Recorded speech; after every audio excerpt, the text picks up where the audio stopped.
రేవంత్ రెడ్డి గారు భద్రాచలం శ్రీరాముల వారికి పట్టు వస్త్రాలు సమర్పించడం జరిగింది రేవంత్ రెడ్డి గారు దంపతులు.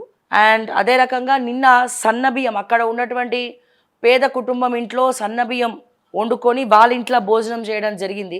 అంటే అది ముందు మరి ప్రీ ప్లాన్డ్, అదే వాళ్ళ ఇంటికి వెళ్ళి ఒక ముఖ్యమంత్రి స్థానంలో ఉండి రేవంత్ రెడ్డి గారు భోజనం చేయడం అనేది మంచి విషయమే, దాన్ని మేమేం అనలేం.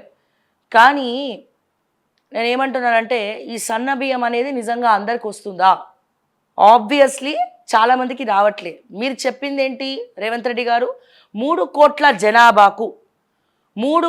జనాభాకు ఈ సన్నబియ్యం అనేది సరఫరా అవుతుందని చెప్పినారు. కానీ రంగారెడ్డి జిల్లా, ఉమ్మడి రంగారెడ్డి జిల్లా ఎక్కడా కూడా రేషన్ డీలర్లు మేము ఇయ్యమని చెప్తున్నారట చాలామంది. సో రంగారెడ్డి జిల్లాలో ఇలా ఉంటే మిగిలిన జిల్లాల పరిస్థితి ఏంటి? దీనికి ప్రభుత్వం తీసుకోవాల్సినటువంటి చర్యలు ఏంటి? ఏ ప్రాతిపదికన 3 కోట్ల జనాభాకు మీరు సన్నబియ్యం ఇస్తున్నారు?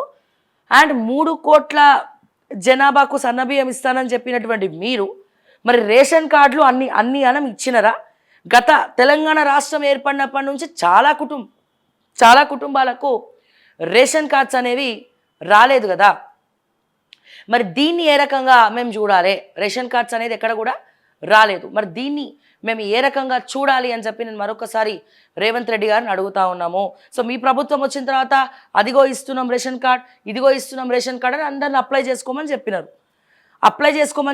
కండిషన్స్ అప్లై అన్నారు. బట్ ఇప్పటివరకు ఎటువంటి రేషన్ కార్డ్స్ గురించి ఎక్కడ కనివిని ఎక్కడ కూడా విన్నట్టు కూడా మాకు లేదు. మరి ఇటువంటి పరిస్థితుల్లో ఏ 3 కోట్ల జనాభాకు మీరు సన్నబియ్యం ఇస్తున్నారు? ఆబ్వియస్లీ రైతు రుణమాఫీ ఇచ్చినారు, కొంతమందికి ఇచ్చి అందరికి ఇచ్చినామని చెప్పుకున్నారు.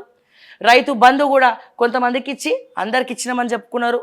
ఓకే, అట్లాగే ఏదైతే 500 యూనిట్ల వరకు ఉచిత కరెంటు ఫ్రీ అన్నారో కొంతమందికి ఇచ్చి అందరికీ ఇచ్చినామని చెప్పుకున్నారు. సో ఇట్లా కొంతమందికే ఇచ్చి మళ్ళీ అందరికి ఇచ్చినామని మీరు చెప్పుకుంటా ఉన్నారు.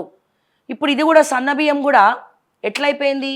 ఇది కూడా కొంతమందికే ఇచ్చి అందరికీ ఇచ్చినామని చెప్పి మీరు చెప్పుకుంటా ఉన్నారు. సో దీన్ని ఏ రకంగా మేము చూడాలి?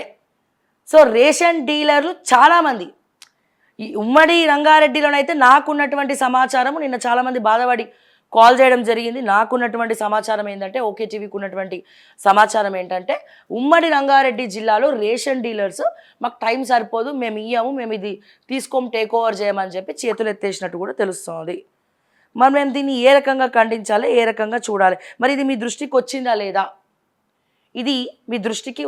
లేదా?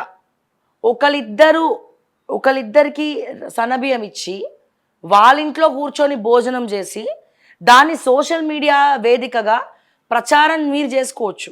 అదే రాని వాళ్ళ వాయిస్ ఏదైనా ఉందంటే, రాని వాళ్ళ గురించి మేము చూపిస్తే మీకు నచ్చదు. అంతే కదా రేవంత్ రెడ్డి గారు?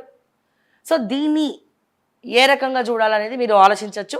అన్నీ కొంచెం ఇచ్చి ఒక 10 మందికి ఇచ్చి 100 మందికి ఇచ్చామని చెప్పుకుంటున్నారు మీరు.